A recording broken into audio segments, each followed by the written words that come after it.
Сидней шаршы алаңының шаңын шығарған Батыр Бекзаттың туған күнінде жыл сайынғы қалыптасқан дәстүр бойынша еске алу қаламыздың зиялы қауымы мен жастар Батыр ұлдың қабіріне гүл шоқтарын қойып, рухына Құран бағыштаудан басталды. Бекзат 20 ғасырда дүниеге келді. 20 жасында Олимпиада чемпион атанды. 20 жыл ғұмыр кешті. Жаңа ғасырға 20 минут қалғанда бақилық болды. Десе де дарабоз қылғамызға халқының алдындағы борышын өтеу үшін осы 20 жылда жеткілікті болғандай. Осы күні қала әкімдігі және Қожа Ахмет Яссауи атындағы Халықаралық Қазақ-Түрік университетінің ұжымымен бірлесе отырып, Бекзада Бекзат атты еске алу кешін өткізді. Шара алдымен Батыр тұлғаның Сидней жеріндегі шаршы алаңда көрсеткен ойындары, шешуші ойындағы бердесулер көрініс тапқан шағын фильмнен басталды. Кеш барысында Бекзат жайлы молынан естеліктер айтылып, жас ақындар ағасына жалынды жырларын арнады. Жанарына жасырғандай жалын ол, ғасырымның кірпігінде тағы дек, тарлан аға сыздан сайын бүгінде, тағдыры бар, тауқыметті бағы жоқ, бағызыдан қалған жалғыз суреттей, құрыш денен көз алдынан жүріп етпей, қара ұстың іргесіне келіп тұр, қара өлімнің қабірінен іздетпей, қайран аға, баһадүрлер ұрпағы, аңсадың ба аспан алып болана, сені қалай қиды екен япырау, көк тәңірі, құс жолының жолағы. Сондай-ақ бүгінгі кештің басты жаңалығы 2002 жылы Гала ТВ студиясы арқылы «Жажда Победы» атты деректі фильм түсірілген. Дегенмен сол жылы тұсауы кесілді де, ешбір телеарнадан көрсетілместен мұрағат сөресінде жатып қалады. Арада 10 жыл уақыт өткенде осы фильм тұңғыш рет еске алу кешінде көрсетілді. 25 минуттан тұратын фильмде Бекзаттың спортқа келуі, небары 5 жыл ішінде жеткен жетістіктері мен Сидней жерінде өткен Олимпиада көріністері толықтай көрсетілген. Менің намысым елімнің намысы деген ұранмен бекті бағындыруды көздеген Олимпиаданың 3 дүркін жеңімпазы болам деген арманшыл бозбаланы еске алу кешіне көзіне еріксіз жасалмаған адам болмады. Ел азаматтары, ата-анасы әрине көзін көрген тұрғылас ағалары, мысалы Дәулет Тұрлыханов сынды үлкен еліміздің спортының жарқын жұлдыздары Бекзат ағамыздың есімін есте қалдырайық, жас ұрпаққа өнеге болсын деген мақсатта 2002 жылы «Жажда Победы» деген тақырыппенен деректі фильм түсірген. Өкінішке орай ол деректі фильм сол мұрағаттың сөресінде жатып қалған. Фильмнің режиссері қазақтың айтулы ақыны Ғафур Қайырбеков деген азаматтың ұлы Бақыт Қайырбеков ағамыз. Сол кісі өзінің Ғафур деген студиясында осы деректі фильмнің бір данасы сақталған екен. Деректі фильм залға жиналған көпшілікті ерекше әсерде қалдырды. Жастар жағы болса, Бекзат Саттарханов тек өскелең ұрпақ үшін ғана емес, барлық қазақ елі үшін мақтаныш, үлгі тұтар жан.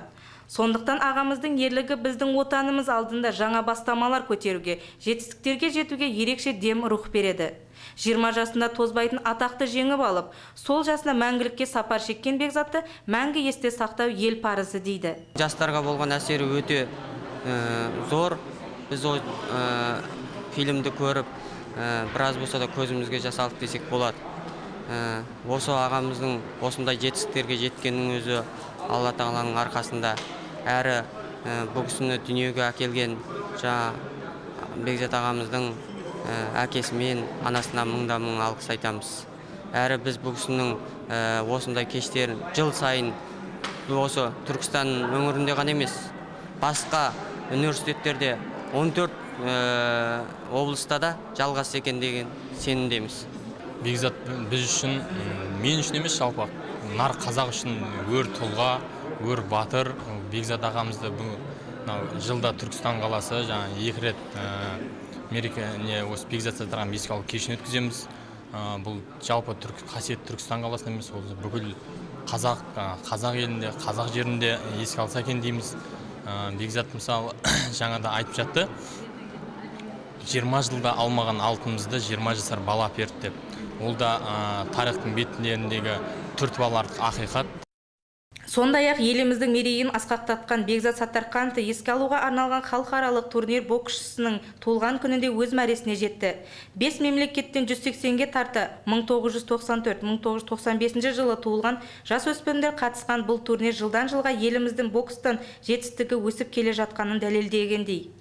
Турнирдің басты ұйымдастырушысы облыстық бокс мектебінің директоры Мұхтархан Ділдәбековтің сөзіне сүйенсек, шараның дәстүрлі ұйымдастырылуының өзі жастардың осы спорт түріне деген ерекше қызығушылығын арттырмақ дейді. Биылғы жарыста өткен жылғы жарыстарға қарағанда саны көбейді. Жылдары Ресейден келген және Әзербайжан және мынау өзінің көрші мемлекеттерден келіп, солар жеңімпаз болып кеткен. Биыл енді біздің өзіміздің мынау палуандарымыз жеңімпаз болып жатыр. Өйткені міне қазір осылардың деңгейі жоғарылап, осындай жарыстар, осындай турнирлер өте берсе, біздің Қазақстанымызда мықты палуандар, боксшылар шыға береді деп біз осындай әрекет жасап жатырмыз. Жас боксшылар 10 салмақ бойынша шаршы алаңда сынға түсті. Биылғы турнирде ерекше ойынды Шығыс Қазақстан облысының құрамасы көрсетті. Сондай-ақ Астана мен Алматы қалаларында боксшылары өздерінің мықтылығын дәлелдей білді.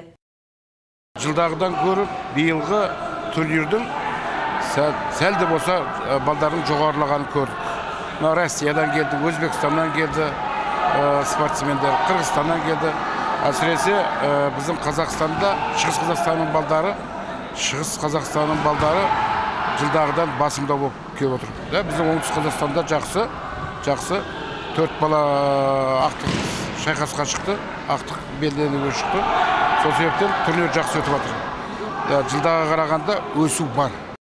Бекзат рингте тек жұдырықпен ғана емес, ақылмен де жұмыс істейтін боксшылардың қатарынан, әсіресе аяқпен қимылдаудан ерекше белсенділік танытқан. Міне, қазіргі жас боксшыларды осындай қасиеттерге баулу қажет дейді Бекзаттың әкесі Сейілхан аға. Сонда ғана қазақ боксының болашағы кемел болмақ. 2000 жылғы деңгеймен салыстыруға болмайды, шын айту керек. Себебі 2000 жылы Шымкент облысынан 3 бала кеткен. 3 бала барып, бір алтын, бір күміс алып келгенін жақсы білесіздер. Олжас Оразалиев 5-ші орыннан қайтқан. Ал енді сол деңгейге негізі біз жетуіміз керек. Мен енді әр жерлерде айтып жүрмін, балдарға күш беріп, дем беріп, соны ойлаңыздар. Сол 2000 жылғы деңгейден жоғары көтерілу керек. Оған жетудің өзі қиын болып жатыр қазір. Тек қана мен ойлаймын, бірақ нәрсе жетпейді. Ол ұлттық рух, ұлттық намыс жетпейді. Сол жастарға сол туралы қазір жақсы жұмыс саясат жүргізу керек, айту керек. Сондықтан осы Бекзаттай жігіттерді, Ермахандай, Бақтиярдай, мысалға, Бақыт Сәрсекбаевтар жігіттерді, осылардың бәрін балдарға терең ұғындырып, жеткізіп, олардың өмірбаянын айтып, жастарды қызықтыру керек. Сондай жастар тура сондай болуға ұмтылу керек. Талап керек, талап жоқ, мақсат қою керек алдарына. Турнирдің жабылу салтанатында 10 салмақ бойынша жеңімпаздар арнайы диплом және медальдармен, сонымен қатар бірінші орын алған жеңімпаздарды даярлаған бапкерлері де арнайы сыйлықтармен марапатталды. 91 килограмм салмақ дәрежесінде жеңімпаз атанғандардың ішінде түркістандық Айбек те бар. Ол қарсыластарының барлығы мықты болды. Мені қолдаған Түркістанның қасиеттілігімен Бекзат ағамның әруағы шығар дейді. Қиын болды деп ойлаймын енді. Қиын болды бұл сапенің мықтылау болды сәл. Сонымен оттық қой енді. Осы жарысты дайындалғаныма 1 жылдай болды осы жарысты. Жеңіске жеттік қой сөйтіп. Бекзат ағамыздың аруақтарымен қолдап қуаттап жеңіске жеттік сөйтіп. Жалпы Түркістан қаласына елбасы берген тапсырма бұқаралық спортты дамыту үшін бүгінде жақсы жағдайлар жасалып отыр. Жаңадан іске қосылғалы отырған спорт зал, стадионның жөндеуден өтуі, спорт саңлақтарына арналып ескерткіштердің орнатылуы, осындай халықаралық дәрежедегі турнирдің осы қалада өтуі спорт саласына атқарылып жатқан жұмыстардың нәтижесі болса керек. Бізде Бекзат айы өтеді, айтып өтсек. 1 ай бойы Бекзатқа арналған шаралар өтеді қаламызда. Әртүрлі жарыстар, соның ішінде гала концерті бар, басқасы бар. Бекзатқа 1 ай бөлген, 1 ай бойы Бекзатты еске алу айы болып өтеді. Соның арқасында қазір біздің қаламызда спорт даму деңгейі өте жоғары деп айтсам, оны жаңалық шықпаспын. 30 жасқа келгенде ол Бекзат бауырымызға ескерткіш қойылды осы қалада, осы сарайдың алдында өздеріңіздер. Бұдан кейін Әбсалам Нұрмахановқа былтыр жылы осы Бекзаттың айтқанда өзінің жетекші тренері болған кезінде Сиднейге апарып, осындай жүлдеге ие болуына себепкер болған азаматқа да жанына екеуінде ескерткіш орнаттық осының алдында. Осындай шаралар біз Шымкентте Түркістан қаласында сосын мынау бұқаралық спорт дамытуға үлкен көптеген үлес қосып алдық. Қазір қаламызда тағы да 350-400 адамдай көрермен отырғандай спорт зал салынып аяқталуда қазіргі таңда. Биыл мынау жабық бассейн құрылысы жүргізіледі қаламызда 25 метрлік. Сондай шаралар істеп жатырмыз. Қазақтың олимпиада чемпиондарының ішіндегі ең жасы Бекзат Саттарханов. Спорттың жекпе-жек түрлеріне 20 жасында олимпиада шыңына иек арту адамзат тарихында сирек кездесетін құбылыс. Ол Сидней олимпиадасында қазақ боксшыларынан шыққан тұңғыш ең жас олимпиада чемпионы.